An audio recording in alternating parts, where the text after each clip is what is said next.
नारळबाग म्हटलं की कोकण असंच दृश्य सर्वांसमोर उभं राहतं। मात्र प्रयोगशील शेतकरी त्र्यंबक कुलकर्णी यांनी आता मराठवाड्याच्या हिंगोली जिल्ह्यातल्या डोंगरकड इथं नारळबाग फुलवली असून ते उत्तम उत्पन्नही घेत आहेत। पाहूयात। हिंगोली जिल्ह्यातल्या डोंगरकडा इथले उच्च शिक्षित प्रयोगशील शेतकरी त्र्यंबक कुलकर्णी यांनी पारंपरिक शेतीला फाटा देत नारळबागेच्या उत्पन्नातून आपली आणि कुटुंबाची प्रगती साधली आहे। त्यांनी आपल्या 29 एकर शेतीपैकी 7 एकर शेतीमध्ये नारळबाग फुलवली, त्यातून ते चांगलं उत्पन्न घेत आहेत। सोबतच नारळाच्या कल्परसाद्वारे मधुमेहींसाठी उपयुक्त असणाऱ्या साखरेचंही उत्पादन त्यांनी सुरू केलं आहे। सुरुवातीला पारंपरिक पद्धतीनं शेती करीत ऊस, केळी, कापूस अशी पिकं ते घेत असत। मात्र मराठवाड्यातल्या बदलत्या हवामानामुळे तसंच नैसर्गिक आपत्तीमुळे अपेक्षेप्रमाणे उत्पादन मिळत नव्हतं। अनेकदा उत्पादनापेक्षा लागवड खर्च जास्त होऊन उत्पन्न कमी होत असे। याला पर्याय म्हणून कुलकर्णी यांनी गोवा इथं जाऊन नारळ बागेचा अभ्यास केला आणि आपणही अशी बाग तयार करावी असं त्यांच्या मनानं घेतलं। सुरुवातीला लागवड केल्यानंतर 3-3.5 वर्षानंतर नारळाला माझ्या फलधारणा सुरू झाली। एका वर्षाला 30 ते 40 नारळ लागले, त्याच्या पुढच्या वर्षी मग 100 नारळ लागले। आता माझ्या बागेला 10 वर्ष होऊन गेलेत, तर माझ्या नारळाला आता साधारण 250 नारळ लागतात। पण एवढंच करून न थांबता मी ह्यात व्हॅल्यू ॲडिशन करावं या हेतूने नारळापासून निघणारा कल्परस, की जो अतिशय नारळ पाण्यापेक्षा 10 पट न्यूट्रिशन व्हॅल्यू जास्त असलेला कल्परस काढतोय।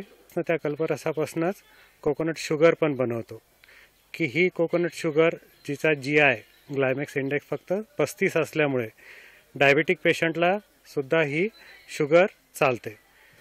हिंगोली जिल्ह्यातले शेतकरी प्रामुख्यानं केळी, हळद, सोयाबीन, हरभरा सोबतच अनेक फळबागा लावून पिकं घेत असतात। मात्र या फळबागांना वर्षातून 2दाच पिकं येतात। यामुळे या पारंपरिक पिकांसोबतच कुलकर्णी यांनी नाविन्यपूर्ण अशी नारळबाग फुलवली। याला जोड म्हणून नारळाच्या कल्परसापासून साखरेचं उत्पादन घेण्याचा प्रयोग देखील त्यांनी आता सुरू केला आहे। त्यालाही नागरिकांचा उत्तम प्रतिसाद मिळतोय।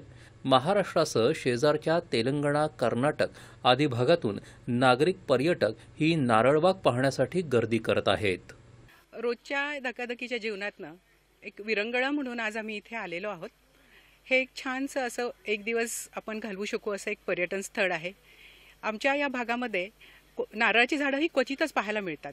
इथे आल्याबरोबर तर अगदी कोकणाचं फील आलं। खूप सारी नारळाची झाडं, थंड आल्हाददायक हवा आणि नारळ पाण्याने स्वागत, ह्याच्यामुळे अगदी कोकणात येऊन पोचल्यासारखं वाटलं आणि खूप छान वाटलं। हा एक जीवनातला एक छोटासा विरंगुळा खूप आवडून गेला।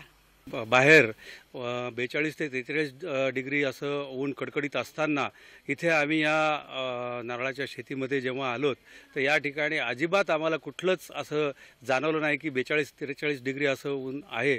इथं अगदी थंड आल्हाददायक अशी छान हवा चालते आणि अगदी कुठेही ऊन नाही आहे, असं थंडगार वातावरण इथं जाणवलेलं आहे।